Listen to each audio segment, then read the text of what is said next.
संत जन चंदन बाबना,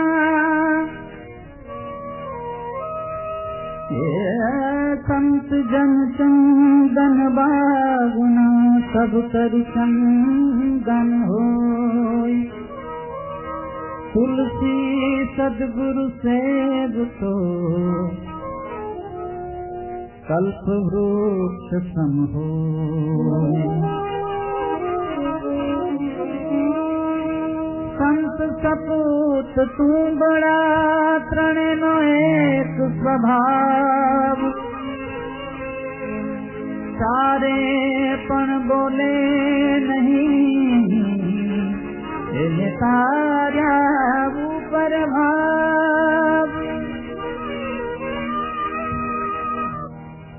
साधु सोई नाभ संसार में,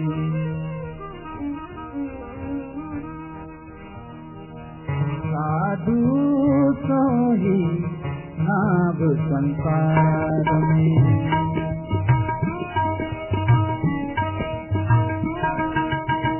साधु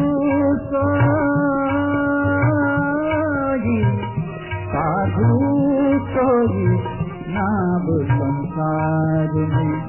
प्रगट प्रमाण हरि पद प्रीति, प्रगट प्रमाण हरि पद प्रीति। नहीं आशक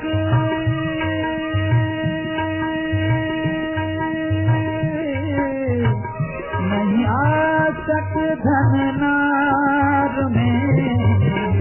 साधु सोई नाभ संसार में, साधु सोई नाभ संसार में। प्रगट प्रमाण हरि पद प्रीति, प्रगट प्रमाण हरि पद प्रीति। नहीं आसक धन नार में। साधु सोई नाभ संसार में, साधु सोई नाभ संसार में।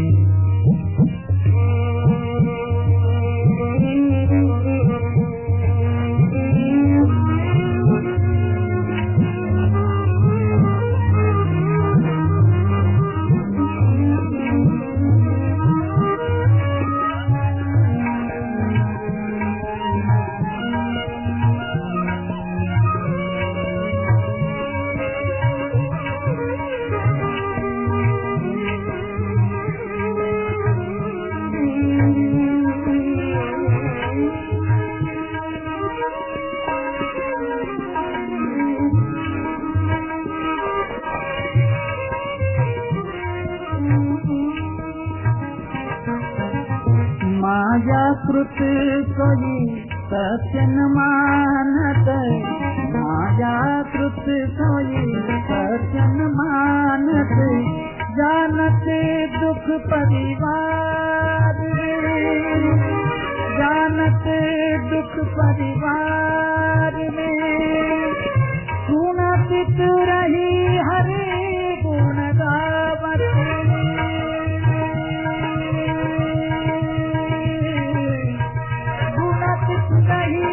हरि गुण गावत। चिंता नहीं दुखहार में। साधु सोई नाभ संसार में, साधु सोई नाभ संसार में। प्रगट प्रमाण हरि पद प्रीति, प्रगट प्रमाण हरि पद प्रीति। नहीं आसक धन नार में। साधु सोई नाभ संसार में, साधु सोई नाभ संसार में।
गुरु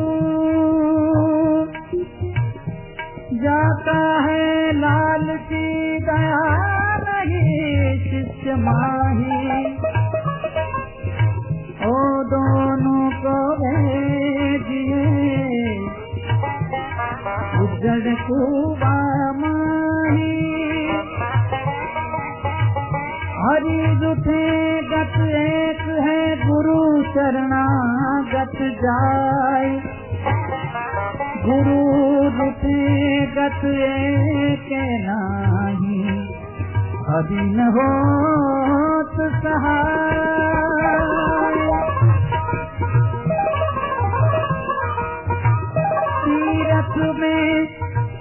तीरथ में पद एक है, संत मिले फल चार, सद्गुरु मिले अनेक फल, कहे कबीर विचार।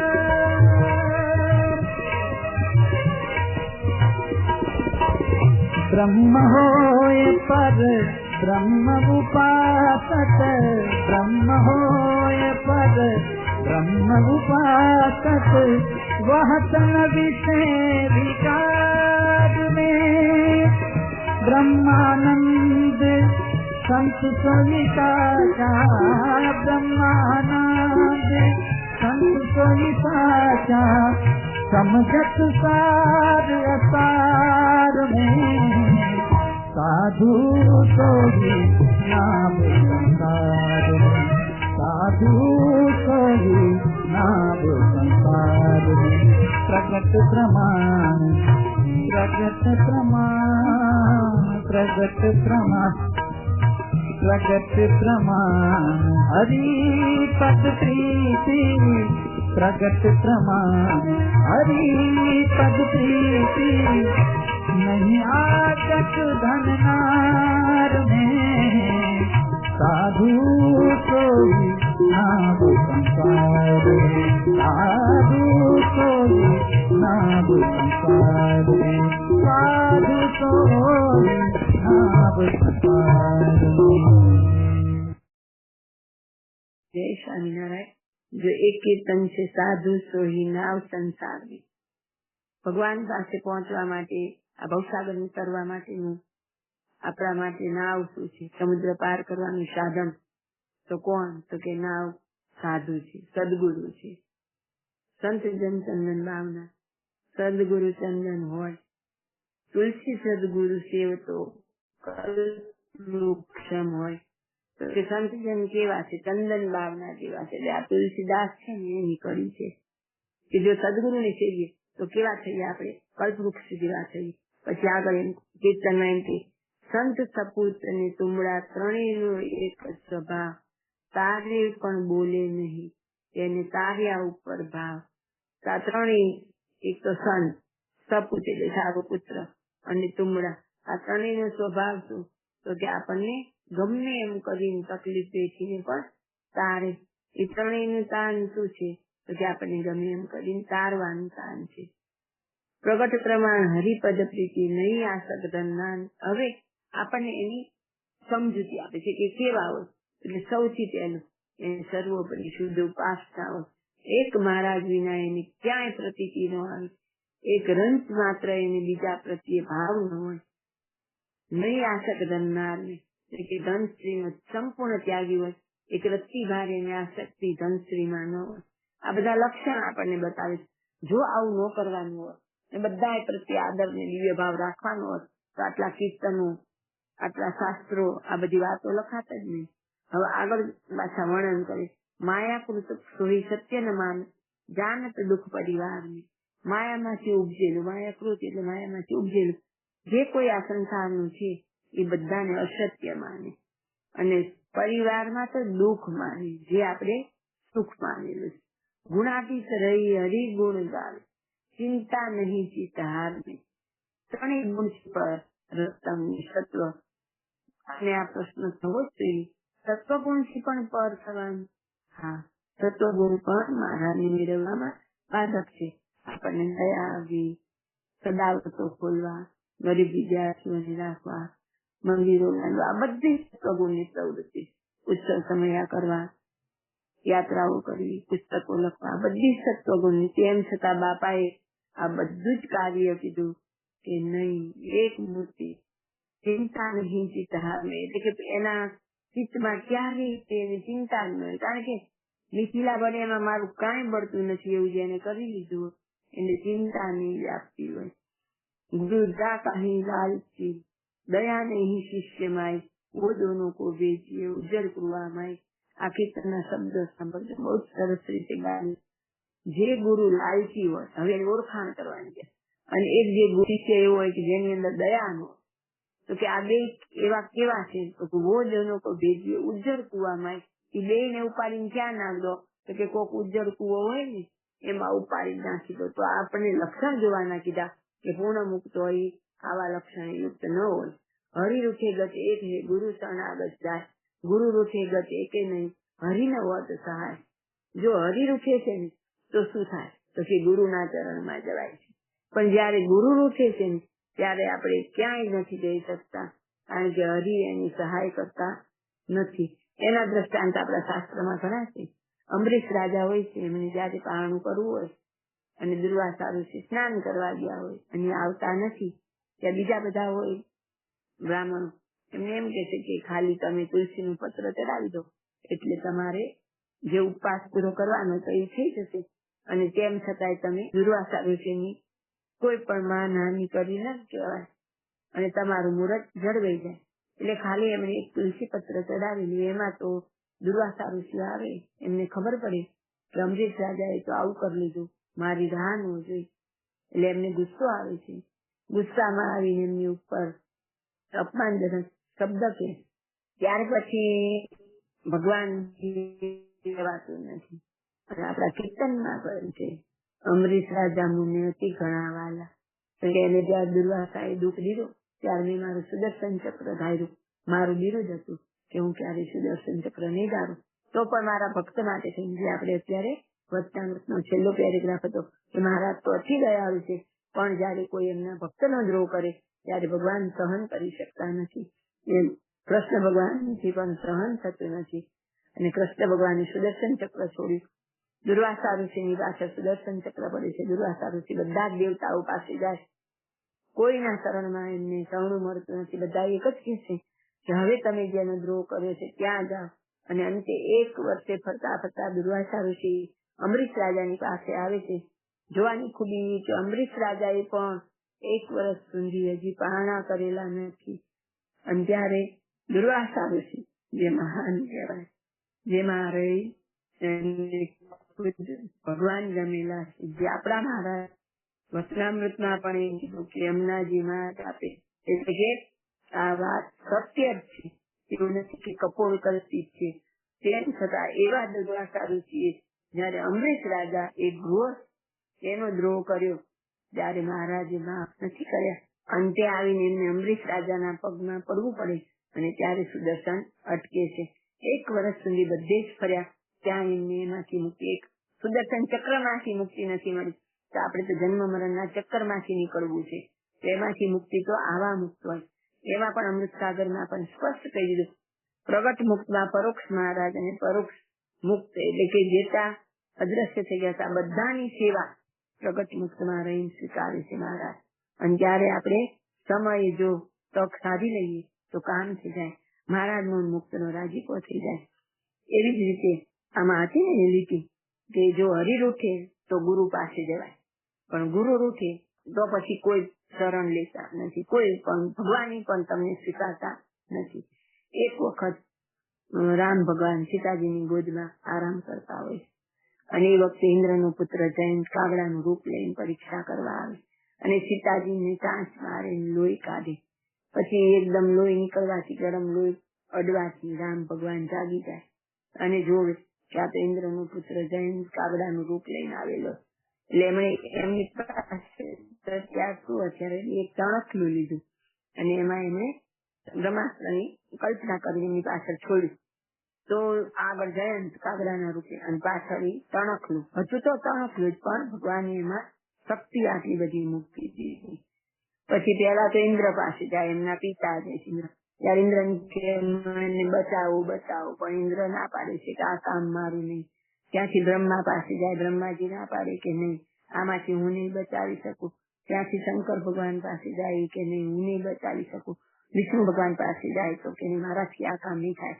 પછી એને નારદજી મળે અને જોવે કે એની કેટલી વિલવડ દશા હોય છે, ભયના માર્યા બધી બાજુ ભાગતો હોય છે. ત્યારે એને નારદજી શીખવાડે છે કે તું એમના શરણે જા તો જ તારું આ દોષ ટળશે. આપણા શાસ્ત્ર એ પણ કીધેલું છે, જે મુક્તનો દ્રોહ કરેલો હોય એ મુક્ત પાસે જ માફી માંગીએ નિર્માની થઈને તો જ આપણો દ્રોહ માફ થાય, બાકી આપણો દ્રોહ માફ થાય નહીં. પણ દ્રોહ કરનારનો સંગ કરીએ તો આપણે પણ દ્રોહી થઈએ. મહારાજે એમ કીધું કે આ સિદ્ધાંત વાત છે, આજ સમજો તોય ભલે, લાખ જણને સમજો તો પણ ભલે. પછી જયંત રામ ભગવાનના ચરણમાં જઈને પડે છે, થાકી ગયેલો હોય છે, ત્યાં જઈને પડે છે તો એમાંય એના પગ છે એ ભગવાન બાજુ છે અને મુખ છે એ ઊંધી દિશામાં હોય. રામ ભગવાન એની સામે દ્રષ્ટિ પણ નથી કરતા. વિચારીએ રામ કેટલા દયાળુ કૃપાળુ હોય તો પણ એ ભગવાનના ભક્તના દ્રોહ વખતે એમના જરાય એટલે જરાય પીગળતા નથી. એમ પછી સીતા માતાની નજર જાય છે, સીતા માતા એના પગ ઊંધા ફેરવી મુખ ભગવાન બાજુ લાવે, પછી એને રામ ભગવાન માફ કરે છે. આ બધા દ્રષ્ટાંત શાસ્ત્રોમાં લખાણા, યમસ્તા નથી લખાણા. આપણે આ બધું જ સમજવું પડે કે ભગવાનનો જો દ્રોહ થઈ જાય છે તો ગુરુ છે એ આપણા વચ્ચે મહારાજને પ્રાર્થના કરે કે અજ્ઞાની જીવ છે, પામર છે, મહારાજ હવે હું એના વચ્ચે બાહેંધરી લઉં છું કે આજ પછી એવી ભૂલ નહીં કરે, તમે એને શરણે લો તો વાત બને છે. પણ જો ભગવાનના ભક્ત રૂઠી જાય તો પછી જો મહારાજ પણ એમાં મદદ નથી કરતા. હવે તો જે ભક્તનો દ્રોહ કરેલો છે એ ભક્ત જો રાજી થઈને માફ કરે તો થાય, ત્યાં તો હું પણ નહીં. તીરથ ને ફલે કે સંત મિલે ફલતા, સદગુરુ મિલે અનેક ફલ, કહે છે કબીર વિચાર. લીટી મૂકેલી તીરથ ને ફલે તો કે તીર્થ કરવા જઈએ તો એક જ ફળ છે, શેનું ફળ? દર્શનનું, જાત્રાનું. એટલે તીર્થ એક સ્થાવર તીર્થ છે. તીર્થના બે પ્રકારો, એક તીર્થ સ્થાવર તીર્થ અને એક જંગમ તીર્થ. સ્થાવર એટલે મંદિરો અને દેવાલયો અને કોઈ નદી, તળાવ, આ બધા સ્થાવર તીર્થ કહેવાય. અને મુક્ત છે એ જંગમ તીર્થ કહેવાય. એટલે જો તીર્થમાં જઈએ તો આપણને એક જ ફળ મળે, દર્શનનું.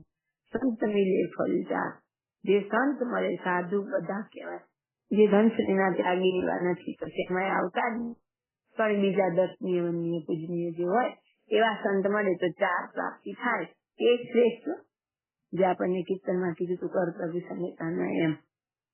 તો કે શ્રેષ્ઠ શું થાય તો કે મહારાજે પણ આપણને પ્રથમના વાંચનમાં કીધું જન્મ મરણથી રહિત થાય. તો એમ થાય કે ઓહો આપણે જન્મ મરણથી રહિત થઈ તો બહુ જ સારું. એટલે આમાં ચાર પ્રાપ્તિમાં ધર્મ, અર્થ, કામ અને મોક્ષ. તો આપણને થાય મોક્ષ તો થઈ ગયો, તો મોક્ષ થવાથી પણ પૂરું નથી, મૂર્તિનું સુખ મેળવવું. ગોલોકમાં જવું એ પણ મોક્ષ જ કહેવાય, કારણ કે ત્યાં આપણે જન્મ મરણથી રહિત થઈ જઈએ. ગોલોકથી ઉપરની બધી ભૂમિકાઓમાં જન્મ મરણથી રહિત થઈ જઈએ. એને લક્ષ્ય રાખીને વારો કાર્ય કરીને નથી આવતો, પણ જયારે ત્યાં રહેલા જીવને પોતાની એવી ઈચ્છા થાય કે હવે મારે આ સુખમાંથી આગળ વધવું છે અને ફરીથી મારે જે બ્રહ્માંડમાં ભગવાન કે ભગવાનના ઉત્તમ મુક્ત હોય ત્યાં જન્મ લઈને મારું કલ્યાણ કરવું છે. હમણાં જ આપણે બાપાશ્રીની વાતમાં વાંચ્યું, અવતાર આદિ અહીં આવીને ભગવાનના ભક્ત થાય છે. પહેલાનું સમજેલું અહીં મૂકે અને જો આ સમજણ ગ્રહણ કરે તો એમનું રૂડું થાય, નહીં તો એમને ફરીથી સત્સંગમાં આવવું પડે. એમ આગળથી એમણે જે દ્રઢ કરેલું હોય કે ભગવાન તો આવા રામ જેવા કૃષ્ણ જેવા, અને એટલે જ અટકે હજી ભાગવત ને રામાયણ ને વેદમાં પહોંચાયા કરે તો એટલી જ પ્રાપ્તિ થાય, એથી આગળ કોઈ પ્રાપ્તિ થાય નહીં. થોડીક વાત કરે ત્યાં ભાગવતે ચડી ગયા હોય, રામાયણ વેદે ચડી ગયા હોય.